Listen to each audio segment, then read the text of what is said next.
आज हम करेंगे एक कविता नाम मीरा के पद। इसको समझने के लिए हम एनिमेशन का प्रयोग करेंगे। एनिमेशन के साथ आपको ये कविता बहुत अच्छे से समझ में आने वाली है। और सिर्फ इतना ही नहीं, इसी कविता के इंपॉर्टेंट क्वेश्चंस, एक्सरसाइज क्वेश्चन और एमसीक्यू टाइप क्वेश्चंस भी हम इसी वीडियो में बात करेंगे। तो आइए शुरू करते हैं। नमस्ते, मेरा नाम आशीष है।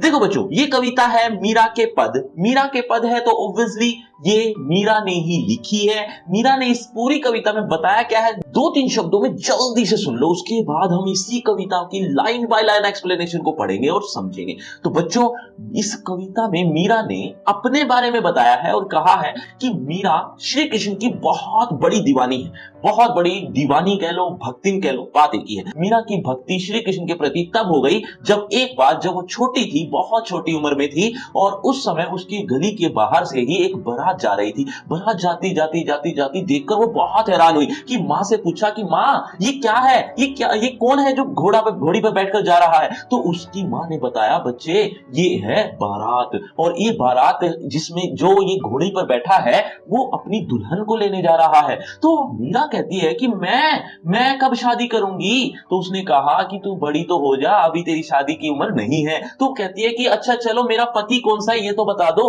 तब उसकी माँ बहुत हंसने लगी और कहने लगी कि देख वो रहा सामने तेरा पति, वही है तेरा पति। ऐसा मजाक में कह दिया। एक्चुअल में वो सामने एक मूर्ति थी और वो मूर्ति श्री कृष्ण की थी। वो दिन था, उस दिन के बाद से मीरा श्री कृष्ण को ही अपना पति रूप में स्वीकार करती है और उसी की ही हमेशा भक्ति में लीन रहती है। उसी की पूजा, उसी की सेवा, उसी को अपना पति मान बैठी। तो वो दिन से वो इतनी दीवानी हो गई कि अब उसको कोई फिक्र नहीं है कि संसार में क्या हो रहा है या आसपास के लोग क्या कह रहे हैं। नाचती है, गाती है, भक्ति में हमेशा लीन रहती है। ऐसा ही कुछ बातें तो इसमें और कुछ बातें और भी नई नई हमें इस कविता से पता चलेंगी। तो आइए शुरू करते हैं। मेरे तो गिरधर गोपाल दूसरो ना कोई, जाके सिर मोर मुकुट मेरो पति सोई। अब इन दो पंक्तियों में मीरा कहती है कि मेरे तो वो गिरी को धारण करने वाले, वो पर्वत को धारण करने वाले श्री कृष्ण ही मेरे हैं। इसके अलावा कोई भी दूसरा मेरा नहीं है। मैं बाकियों को त्यागती हूं, मुझे कोई पसंद नहीं है, मेरे तो सिर्फ वही हैं।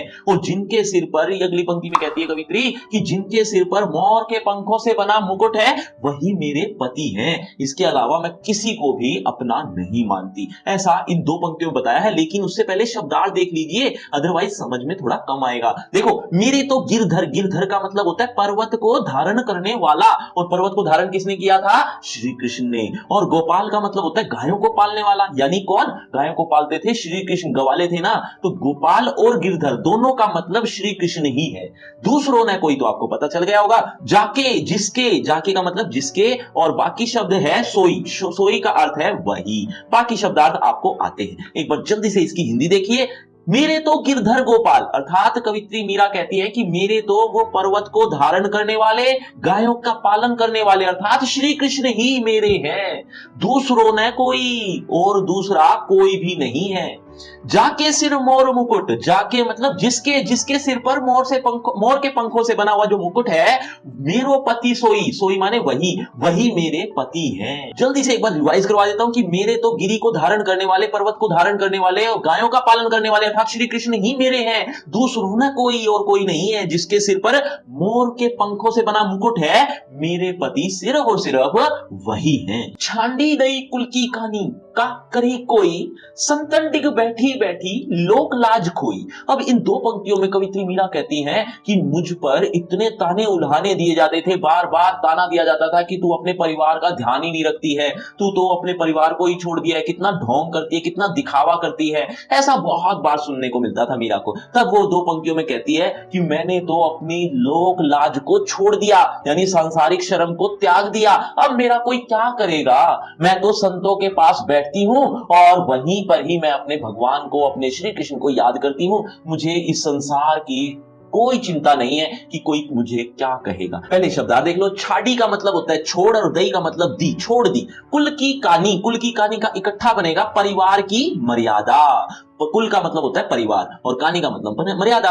कहा, कहा मतलब क्या, करेगा मतलब करेगा, कोई, कोई, अब कोई क्या करेगा। संतन डिग, संतों के पास, डिग का मतलब होता है पास, बैठी बैठी बैठ बैठ कर, लोक लाज, लोक लाज का मतलब होता है सांसारिक शर्म, संसार की शर्म खो दी है। अब इसकी हिंदी क्या बनी, जल्दी से सुनो। कवित्री मीरा कहती है कि मैंने तो छाड़ी दई कुल की कहानी, मैंने तो परिवार की मर्यादा को ही छोड़ दिया है। अब कोई मेरा क्या करेगा, मेरा क्या बिगाड़ लेगा। संतों के पास बैठ बैठ कर मैंने संसार की शर्म को भी खो दिया है। अब तो मैं सिर्फ और सिर्फ श्री कृष्ण की ही मर्यादा का पालन करती हूँ, उसी की ही भक्ति करती हूँ। बच्चों अब आपसे एक प्रश्न, देखते हैं कितने बच्चे मेरी बातें ध्यान से सुन रहे हैं। कि आपको मैंने अभी एक मुकुट के बारे में बताया था कि मुकुट किस पंखों से बना था या किसके पंखों से बना था।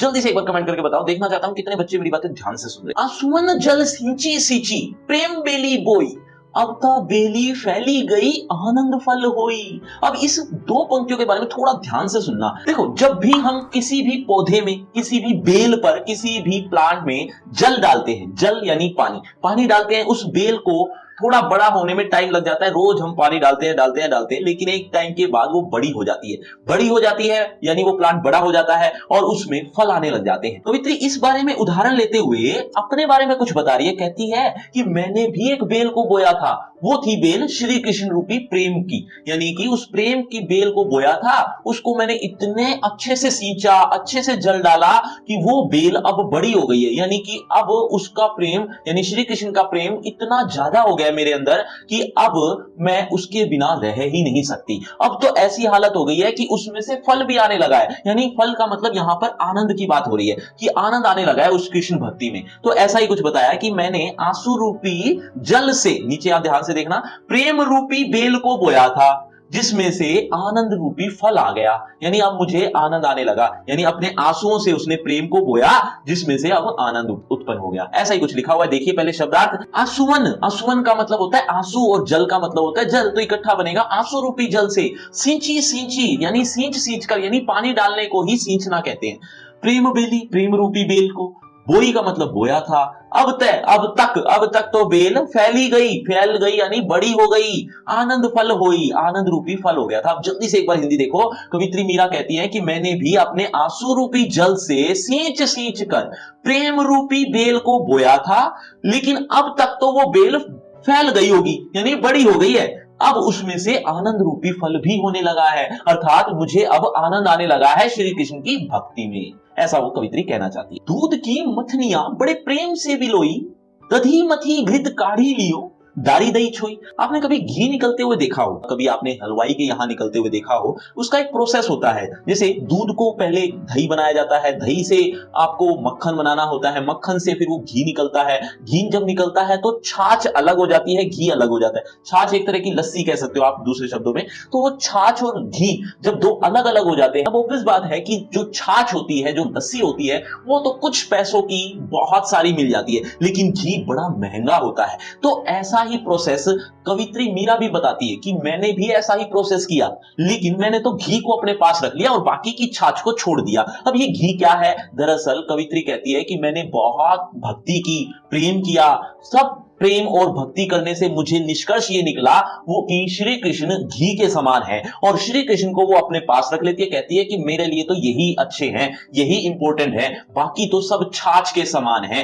बाकी कौन? संसार के जो लोग हैं, आसपास के जो लोग हैं। तो मैंने तो श्री कृष्ण को ही अपने पास रख लिया। ऐसा ही कुछ इस दो पंक्तियों में बताएंगे, पढ़ेंगे, लेकिन उससे पहले शब्दार्थ देख लीजिए। दूध की मथनियां, मथनियां का मतलब होता है मथ कर। मथना एक तरह का एक प्रोसेस होता है, एक तरह की मशीन कह सकते हो, एक तरह का पहले की जो मशीन होती थी, आप जैसा चित्र में देख रहे हैं, तो ये मथनियां कहलाती है। बड़े प्रेम से बिलोई, बिलोई का मतलब बिलोया था, इसको बिलोना होता है, ठीक है, उस मशीन के द्वारा। दधी मथी, दधी का मतलब होता है दही, और मथी का मतलब मथ कर, क्योंकि दही को भी तो मथा जाता है, और घी निकाल लिया जाता है। काढ़ी लियो का मतलब निकाल लिया, घृत माने घी, दारी का मतलब होता है छोड़ देना, दही का मतलब दिया, छोड़ दिया किसको? छोई को, छाछ को, आप दूसरे शब्दों में लस्सी कह सकते हो। तो वो ज्यादा इंपॉर्टेंट नहीं होती। तो ऐसा ही कुछ बता रखा है। देखो दोनों पंक्तियों में हिंदी यह बनेगी कि दूध, कवित्री मीरा कहती है कि दूध को मत कर मैंने बड़े प्रेम से बिलोया था, दूध को बड़े प्रेम से मैंने बिलोया था, और दही को मत कर घी निकाल लिया था। ठीक है। इसके बाद मैंने छोड़ दिया छोई को यानी छाछ को मैंने छोड़ दिया और घी को अपने पास रख लिया। अब ये घी क्या है आप समझ गए हैं, यानी श्री कृष्ण। अब आपसे एक प्रश्न बच्चों, संसार की शर्म कवित्री मीरा ने किसके पास बैठकर खो दी थी? जल्दी से एक बार कमेंट करके बताओ, क्योंकि मैं देखना चाहता हूं कितने बच्चे अभी तक मेरी बातें ध्यान से सुन रहे हैं। भगत देखी राजी हुई, जगत देखी रोई, दासी मीरा लाल गिरधर तारो अब मोही। इन दो पंक्तियों में कवित्री कहती है कि भगत को जब मैं देखती हूं, यानी श्री कृष्ण का कोई भगत मुझे मिलता है तो मैं बहुत खुश हो जाती हूं, और जब मैं संसार के लोगों को देखती हूं जो श्री कृष्ण के भक्त नहीं है यानी नास्तिक है, ऐसे लोगों को देखकर मुझे रोना आता है, यानी मुझे अच्छे नहीं लगते ऐसे लोग। मीरा अपने आप को दासी कहती हुई कहती है कि मेरे तो वो श्री कृष्ण भगवान ही है। उन्हीं भगवान से वो प्रार्थना करती है कि हे भगवान, हे श्री कृष्ण, अब मुझे यहां से पार लगा दो, यानी संसार रूपी सागर से मुक्ति दे दो। ऐसा ही कुछ हम पढ़ेंगे, पहले शब्दार्थ देख लो ताकि और अच्छे से समझ में आए। राजी का मतलब होता है खुश हो जाना, और इसके अलावा गिरधर का मतलब आप पहले ही समझ चुके हो, पर्वत को धारण करने वाला। तारो अब मोही, तारो का मतलब पार लगा दो, अब मोही, मोही माने मुझे। अब जल्दी से वर्ड टू वर्ड इसकी हिंदी सुनो। कवित्री मीरा कहती है कि भगत देखी राजी हुई, जब मैं भक्तों को देखती हूँ, श्री कृष्ण के भक्त मैं देखती हूँ, तब मैं राजी हो जाती हूँ, खुश हो जाती हूँ। और जब जगत को देखती हूँ, अर्थात जो श्री कृष्ण के भक्त नहीं है, नास्तिक लोगों को देखती हूँ, संसार के लोगों को देखती हूँ, तो मुझे रोना आता है। दासी मीरा लाल गिरधर, दासी मीरा कहती है कि हे मेरे लाल, हे मेरे गिरधर, हे मेरे पर्वत को धारण करने वाले श्री कृष्ण, तारो अब मोही, मुझे अब पार लगा दो, इस संसार रूपी सागर से मुक्ति दे दो। बच्चों, इस वीडियो के एंड में मैं आपका एक छोटा सा टेस्ट ले रहा हूं, जिससे आपका पता चलेगा कि किस लेवल तक आपने इस कविता को समझा है। आखिरी की 5-4 लाइन में कवित्री मीरा क्या कहती है कि पग घुंघरू बांध मीरा नाची, मैं तो मेरे नारायण सू आप ही हो गई साची, लोग कहे मीरा भई बावरी, न्यात कहे कुलनासी। अब कवित्री मीरा यहां पर ये कहती है कि मुझे लोग हर बार ये कहते थे कि तू दिखावा कर रही है। कवित्री मीरा इस बात का जवाब ये कहती है कि मैं कोई दिखावा नहीं कर रही, मैं तो मेरे श्री कृष्ण के लिए कर रही हूं, मैं तो मेरे नारायण के लिए कर रही हूं, मैं तो मेरे भगवान के लिए कर रही हूं, तो अपने आप ही सच्ची हो गई। अगर मैं किसी इंसान के लिए कर रही होती तब तो मैं हो सकता है कि झूठा दिखावा कर रही हूं, मैं तो भगवान के लिए कर रही हूं, तो कोई दिखावा वहां पर कैसे चलेगा, तो मैं तो अपने आप ही सच्ची हो गई। अब लोग आगे क्या कहते हैं, लोग कहते हैं कि मीरा तो पागल हो गई है, पागल हो गई है मीरा। लेकिन जो परिवार के जो लोग हैं, परिवार का मतलब उसके जो सगे संबंधी हैं, वो अक्सर ये कहते थे कि ये परिवार का नाश करने वाली है, ऐसी औरत है ये। तो ऐसा ही कुछ हम इस 3 पंक्तियों में पढ़ेंगे। शब्दार्थ भी देख लीजिए। मैं तो मेरे नारायण, नारायण मतलब श्री कृष्ण के लिए कहा गया है नारायण, आप ही, आप अपने आप, और साची का मतलब होता है सच्ची। लोग कहे मीरा भई, भई का मतलब हो जाना, बावरी मतलब पागल, पागल हो जाना, न्यात मतलब परिवार, कहे का मतलब आपको पता है कहना, तो परिवार के लोग कहते हैं कुलनासी, कुलनासी का मतलब होता है परिवार का नाश करने वाली। अब इन 3 पंक्तियों में कवित्री मीरा क्या कहती है, वर्ड टू वर्ड सुनो। पग घुंघरू बांधी मीरा नाची, कवित्री मीरा पैरों में, पग का मतलब होता है पैरों में, घुंघरू बांधकर नाचने लगती है, और उसी नाचने की क्रिया को देखकर कि वो ये कैसा नाच कर रही है, कोई देख भी रहा है, इतना आसपास के जो लोग हैं वो मजाक बना रहे हैं, ऐसा सोचकर लोग उसे पागल कहते थे, पागल भी कहते थे और ये भी कहते थे कि ये दिखावा कर रही है। तब मीरा उसको जवाब क्या देती है, कहती है कि मैं तो मेरे नारायण सू, मैं तो मेरे नारायण के लिए कर रही हूं, मैं तो मेरे श्री कृष्ण के लिए कर रही हूं, आप ही हो गई साची, अपने आप ही सच्ची हो गई, मैं किसी इंसान के लिए नहीं कर रही जो दिखावा करूं, मैं तो उस नारायण के लिए कर रही हूं, इसीलिए अपने आप ही सच्ची हो गई। लोग कहे मीरा भई बावरी, लोग कहते थे मीरा तो पागल हो गई है।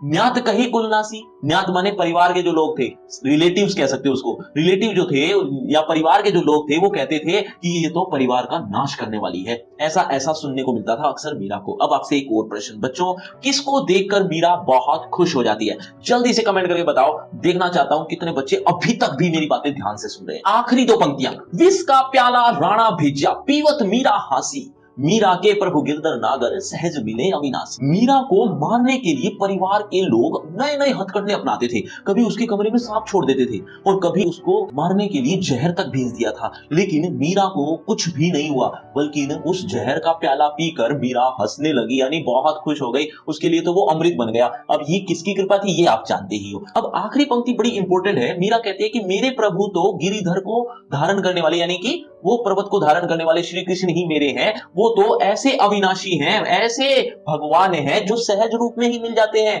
मतलब उन्हें कहीं पहाड़ों, कहीं कुछ अलग तरीके से अपनाने की जरूरत नहीं है, सहजता में ही वो समाये हुए हैं। इसको थोड़ा और अच्छे से समझाऊंगा, लेकिन पहले शब्दार्थ देख लीजिए। शब्दार्थ में क्या है, विष का मतलब है जहर, जो आपको पता ही होगा। इसके अलावा मीरा के प्रभु गिरधर नागर, नागर क्या होता है, नागर एक तरह की ब्राह्मण जाति है जो श्री कृष्ण के लिए यहां पर प्रयुक्त की गई है, ठीक है। इसके अलावा सहज मिले अविनाशी, अविनाशी का मतलब होता है जिसका नाश ना हो, अर्थात भगवान। यहां पर भी श्री कृष्ण के लिए ही अविनाशी प्रयोग किया गया है। और सहज का मतलब होता है आसान, सरल तरीके से। तो ऐसा ही कुछ हम पढ़ेंगे। अब देखिएगा हिंदी, हिंदी में क्या लिखा है, विष का प्याला राणा भेजा। कवित्री मीरा कहती है कि मुझे मारने के लिए तो राणा ने, यानी उसके देवर ने, राणा एक्चुअल में सरनेम है, तो उसके देवर ने जहर भेजा था, जहर, जहर का प्याला भेजा था। पीवत मीरा हंसी, उसको पीकर मीरा हंसने लगी, अर्थात उसे कुछ भी नहीं हुआ।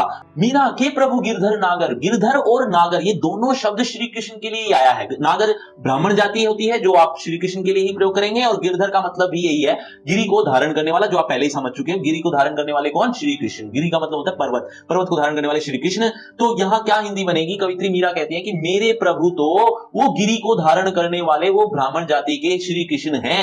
सहज मिले अविनाशी, वो तो सहज रूप में ही मिल जाते हैं। वो अविनाशी, वो जिसका नाश नहीं हो सकता, अर्थात वो श्री कृष्ण सहज रूप से ही मिल जाते हैं। अब सबसे इंपॉर्टेंट बात बच्चों, आपको इसी कविता की रिटन एक्सप्लेनेशन चाहिए, यानी लिखित रूप में एक्सप्लेनेशन चाहिए, या फिर इंपॉर्टेंट क्वेश्चन चाहिए, या फिर इसी कविता से related exercise question, MCQ type question, ये सारी चीजें आपको एक ही लिंक पर मिलेंगी, वो भी डिस्क्रिप्शन बॉक्स में है, जिसका नाम रखा है link card free crash course for 11th class. इस नाम से आपको एक डिस्क्रिप्शन बॉक्स में लिंक मिलेगा, जिसमें आपको इस तरीके से एक कविता, यानी इसी कविता से रिलेटेड आपको हर चीज इसी लिंक पर मिल जाएगी। और अब आपका होगा इसी कविता से रिलेटेड एक छोटा सा टेस्ट, जल्दी से तैयार हो जाइए। अगर आप इस कविता को अच्छे से पढ़ चुके हो, समझ चुके हो, तो आप देखें जरा किसने कितना पढ़ा। पहला प्रश्न आपके सामने, आपकी स्क्रीन पर ये रहा, मीरा ने क्या छोड़ दिया है। बच्चों हर प्रश्न के बाद आपको 5 सेकंड मिलेंगे आंसर देने के लिए। आप अपना आंसर कमेंट करते रहना, देखना चाहता हूं किसके कितने आंसर ठीक हुए। मीरा ने क्या छोड़ दिया है, आपके ऑप्शन आपकी स्क्रीन पर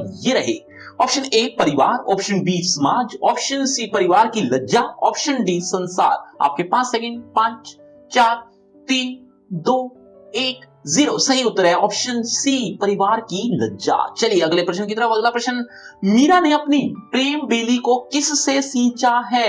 आपके ऑप्शन, ऑप्शन ए पानी से, ऑप्शन बी दूध से, ऑप्शन सी आंसुओं से, ऑप्शन डी अमृत से। 5 4 3 2 1 0। सही उत्तर है ऑप्शन सी, आंसुओं से। चलिए अगले प्रश्न की तरफ। अगला प्रश्न, मीरा अपने आप को किसकी दासी स्वीकार करती है। आपके option, option A Shri Krishna की, ऑप्शन बी राणा सांगा की, ऑप्शन सी राजा की, ऑप्शन डी प्रजा की। 5 4 3 2 1 0। सही उत्तर है ऑप्शन ए श्री कृष्ण की। चलिए अगले प्रश्न की तरफ। अगला प्रश्न, विष पीने पर मीरा ने क्या किया। आपके ऑप्शन आपकी स्क्रीन पर, ए रोने लगी, ऑप्शन बी मर गई, ऑप्शन सी हंसती रही, ऑप्शन डी बेहोश हो गई। 5 4 3 2 1 0। सही उत्तर है ऑप्शन सी, हंसती रही। तो बच्चों ये है आपका रिपोर्ट कार्ड, ध्यान से देख लीजिए और पढ़ लीजिए। और हाँ, आपके टोटल मार्क्स कितने हैं ये कमेंट करना मत भूलना। बच्चों आपकी क्लास से रिलेटेड एक फ्री क्रैश कोर्स आ गया है, 11th क्लास से रिलेटेड है, उसमें आपको हर चीज देखने को मिलेगी। जल्दी से देख लीजिए, लिंक आपको डिस्क्रिप्शन बॉक्स में ऊपर ही मिल जाएगा। और अगर आपको मुझसे बातचीत करनी है तो सभी सोशल मीडिया के लिंक डिस्क्रिप्शन बॉक्स में आ जाइए, बातचीत करते हैं। शुक्रिया, धन्यवाद।